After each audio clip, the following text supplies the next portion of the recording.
उत्तर प्रदेश के जो हाथरस जगह में जिस तरह की दुर्घटना हुई है दोस्तों, वो देश के सामने एक क्वेश्चंस ऐसे खड़ा कर दिया है कि क्या इस तरह के घटना अगर आते रहेंगे, जब आस्था के नाम पर, विश्वास के नाम पर, जहां पर लाखों लोग एकत्रित होते हैं और वहां पर जब इस तरह की घटना हो जाए, जहां पर लगभग 108 लोग मर जाते हैं और वो भगदड़ में ऐसी घटना घटती है, तो सामने तो एक क्वेश्चन बड़ा लाकर खड़ा ही कर देता है कि ऐसी व्यवस्था क्यों नहीं बनाई गई, ऐसी व्यवस्था क्यों नहीं वहां पर लाया गया जो लोगों को इस तरह के घटनाएं घटने से बचा सके।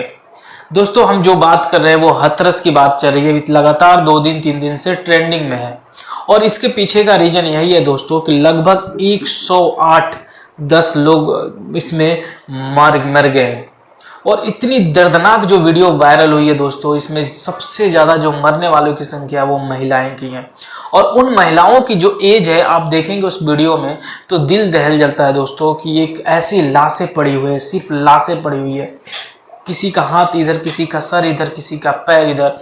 और क्या वो मंजर होगा, क्या वो दृश्य होगा जहां पर एक पुलिस वाले की भी हार्ट अटैक हो जाती है ऐसे दृश्य देखकर, क्योंकि उन्होंने भी ऐसे जीवन में अपने कभी नहीं देखा होगा कि इस तरह से लाशों की सैया पड़ी होगी और उसको उठाने के लिए लोग मतलब विलाप कर रहे होंगे। किस तरह का माहौल होगा, वो क्या भयावह दर्दनाक भगदड़ होगा जहां पर दिल दहल जाता है दोस्तों। और ये हमारे सामने ऐसी ट्रेजिडी के रूप में लाई है कि जो देश के सामने एक क्वेश्चन ला के खड़ा कर देता है। वहीं पर उन बाबा पर भी क्वेश्चन है कि आपके द्वारा जो ये व्यवस्थित की गई थी वो सुचारू रूप से क्यों नहीं गई, और अगर सुचारू रूप से नहीं की गई, आपने परमिशन लिया था कि नहीं लिया था, और इसकी जानकारी, इसकी सारी व्यवस्थाएं की जो प्रकाष्ठ आपने दिखा दिया, उसका जिम्मेवार कौन होगा।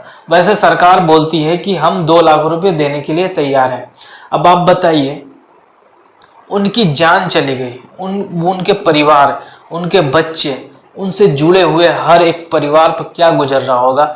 जो वो तो गए थे कि हम एक आस्था के नाम पर, विश्वास के नाम पर हम जाएंगे, हमें सुकून मिलेगा, हमारे जो कष्ट है, पीड़ा है वो दूर हो जाएंगे, लेकिन उनको ये नहीं पता था कि हम जाएंगे और जाएंगे तो हमारे साथ ये दुर्घटना घट जाएगी।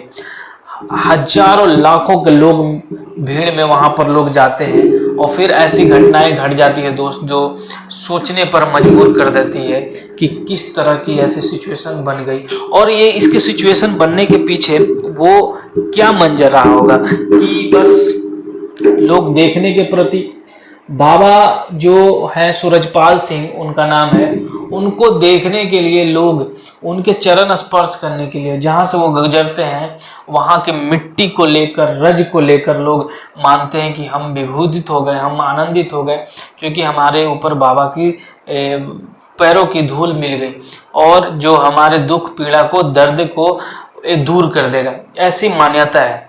देखिए, हमारे सनातन धर्म में ऐसी चीज़ें हैं, लेकिन ये जो व्यवस्था जो है, आप अगर इसका दूसरा रूप देखेंगे, दूसरे एग्जाम्पल के तौर पर देखेंगे, तो जब जहाँ पर भीड़ होती है उसको कंट्रोल करना इतना मुश्किल काम है, इतना मुश्किल काम है, जो मतलब क्या बताएं। किसी को समझाइएगा इधर जाओ तो वो उधर जाएगा, उधर बोलोगे, मना करोगे तो वो उधर जाएगा, और आप किसी को बोल नहीं सकते। प्रशासन व्यवस्था अगर दी भी जाए तो प्रशासन कितना व्यवस्था करेगा, ये भी क्वेश्चन मार्क है। अगर आप देखो एग्जाम्पल के तौर पर, तो मैं बताता हूँ, आप मथुरा जाओ, मथुरा के आप देखो कई मंदिर हैं जहाँ पर कंट्रोल करना मुश्किल हो जाता है। अभी दोस्तों मैं बताता हूँ, मैं खुद गया था बरसाना, और बरसाना गया जहाँ पर मतलब कृष्ण भगवान की भव्य मतलब होती है होली।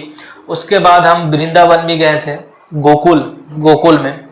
वहाँ पर भीड़ जो है ना, कंट्रोल करने का सवाल ही नहीं उत्पन्न होता है। इतना भीड़, और इतने भीड़ में बच्चे, बूढ़े, जवान, हर तरह के लोग, महिलाएं, लड़कियां, मतलब सबको ही आ रहा है दोस्तों। और सबको पता है कि इतनी वीकेंड, ऊपर से फेस्टिवल, ऊपर से इतनी भीड़ कि निकलना, मतलब चींटी को निकलना मुश्किल हो गया था। मैं खुद घटना का मतलब उस दिन मैं था, मेरे को ऐसा लगा कि एक छोटा सा बच्ची थी 2 साल 2.5 साल की, अपने माँ के साथ थी, उसे सीढ़ी से उतर रहा था, तो उसके गर्दन मेरे हाथ से ऐसे फंस गए दोस्तों, क्योंकि चारों तरफ से, इधर से भी, पीछे से भी, आगे से भी लोग धक्के दे रहे थे और वो कंट्रोल से बाहर था दोस्तों। ऐसे सिचुएशंस में अगर वहाँ पर किसी तरह की घटना हो जाती तो मैं तो भैया, मैं तो एकदम डर गया था, क्योंकि वो छोटी बच्ची की गर्दन में ऐसे फंस गए थे, मेरे ना हाथ नीचे निकल रहे थे ना ऊपर निकल रहे थे। और ये दर्दनाक, मतलब मेरे आंखों से आंसू उस दिन निकल गए थे दोस्तों, कि मैं कैसे कैसे निकल पाया और वो बच्ची कैसे बची हो मैं ही जानता हूँ। तो ये भीड़ जो है ना दोस्तों, किसी के कंट्रोल में होता नहीं है। अब एक हाथरस की घटना घट गई, इतनी बड़ी घटना जिसमें 108 लोग मर गए और सरकार 2-2 लाख रुपया मात्र देने के लिए बोलती है। मतलब आप समझ सकते हैं कि हमारे देश में कीमत क्या है। अगर वही किसी बड़े नेता के या किसी नेता के व्यक्ति की मौत होती तो फिर देखते क्या होता तमाशा। और जब गरीबी परिवार के लोग मर जाते हैं, ऐसे सिचुएशंस बन जाते हैं। हाँ, इसमें मैं मानता हूँ कि सरकार थोड़े बुला था कि आप आइए, सरकार थोड़े बुलाया था, ये सब हम जानते हैं, लेकिन ठीक है लोग गए। लेकिन इसकी जो सिचुएशंस बनी, उससे सिचुएशन का जिम्मेवार कौन होगा।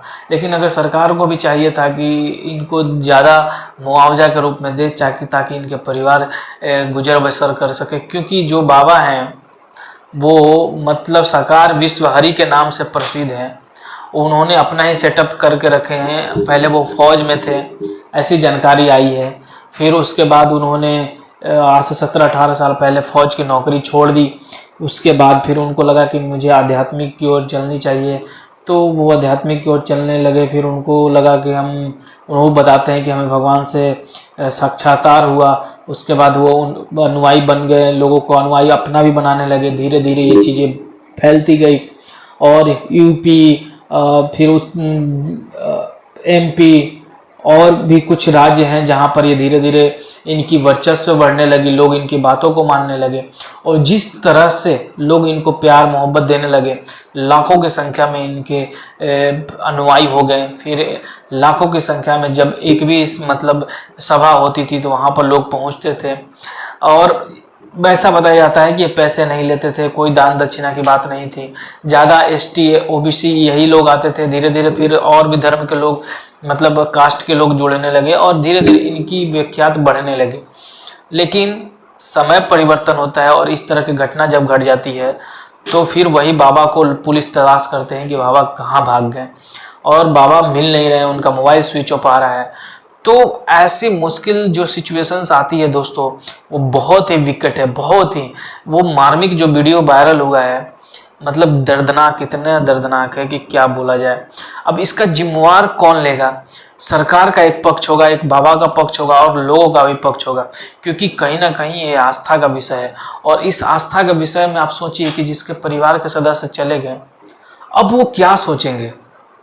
और ये सिर्फ ऐसी एक बार नहीं हुई दोस्तों, बार बार ऐसी चीजें होती रहती है जहां पर लाखों लोगों की इकट्ठा होते हैं।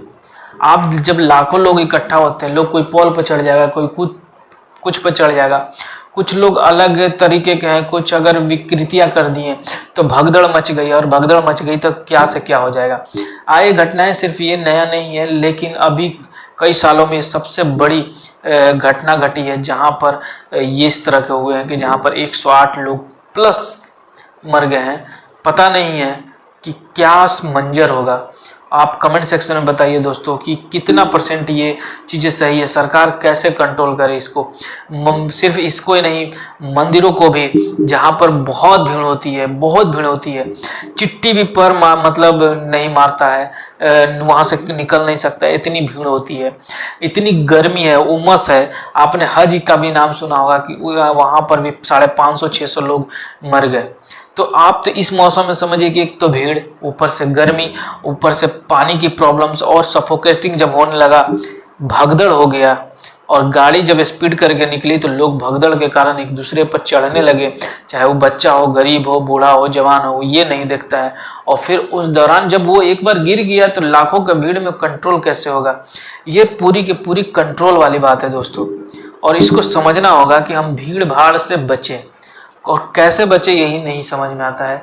लोग जाते हैं, दूसरी जगह जाते हैं, हम भी जाते हैं, लेकिन इतनी ये प्रॉब्लम्स क्रिएट हो गई है दोस्तों कि ये सरकार को सोचने वाली बात होगी कि हम कैसे इन जगहों पर कंट्रोल करें। और सिर्फ मंदिरों में ही, मतलब बहुत ऐसे जगह हैं, आप कहीं जुलूस निकलता है, कहीं कुछ निकलता है, कहीं पर मार्च निकलता है, तो आप देखे होंगे सिर्फ एक धर्म की बात नहीं है, हर धर्म की बात है। और इस मॉब को कैसे बचा जाए, क्योंकि भीड़ जहाँ होगी दोस्तों वहाँ तो भाई सांस लेने में प्रॉब्लम होगी, चीज़ें विकृत हो जाती है, चीज़ें समझ में नहीं आती है, बच्चे खो जाते हैं। ये सब सारी चीज़ों से बचने के लिए हमें खुद ही उपाय ढूंढना पड़ेगा, अब बजाय हम दूसरों पर क्वेश्चन रेज करें। ऐसी घटनाएं फिर से ना हो, ऐसी हम कामना करते हैं। और जिनके परिवार ऐसे बिखर गए, हम मतलब बहुत अफसोस है। सरकार को इस पर कठोर और अच्छी डिसीजन लेनी चाहिए कि उन गरीबों के लिए, उन जिनके परिवार चले गए, उसके लिए जो 2 लाख की आप रकम रखे हो इसको और बढ़ाएं, क्योंकि इससे कुछ नहीं होने वाला है। ये सिर्फ ऐसे ही है दिखावा के रूप में, क्योंकि आप समझिए, और वो भी हमारे देश के नागरिक हैं, तो उनका भी दायित्व है, वो भी टैक्स देते हैं, सब चीज़ देते हैं। तो सरकार को ये जिम्मेवारी लेनी चाहिए। और आप ये भी सोचिए कि अगर किसी नेता और किसी के और भी ऐसे घर के लोग अगर इस तरह के हादसे होते तो फिर आपका रिएक्शन क्या होता। तो इन सब सारी बातों को दोस्तों बहुत मतलब बुरा लग रहा है, अफसोस लग रहा है कि क्या वो मंजर है जो देखने से आँखों तले जो है ना, मतलब आंसू जो है ना ओझल हो जा रहे हैं दोस्तों। आप कमेंट सेक्शन में बताइए कि ये हाथरस का जो घटना घटा है ये कितना मतलब दिल दहलाने वाली बात है। और उनको हम सत सत नमन करते हैं कि आप फैमिली के साथ जा रहे हो, कहीं भी जा रहे हो तो भीड़ भाड़ जगह में आप बचो। भगवान तो हर जगह है, प्रार्थना कीजिए। और अगर जाना हो तो वीकेंड में मत जाएं दोस्तों, कुछ खाली रहें, कुछ समय ऐसे निकाल के जाइए कहीं घूमने जहाँ पर आराम से दर्शन हो, भगवान के दर्शन हो। लेकिन ऐसे घटना से ज़रूर बचें। तब तक के लिए धन्यवाद, जय हिंद। और आप देख रहे थे द संतोष वॉइस। तो दोस्तों बहुत ही मार्मिक ये घटना है। फिर मिलते हैं नए वीडियो में। धन्यवाद, जय हिंद।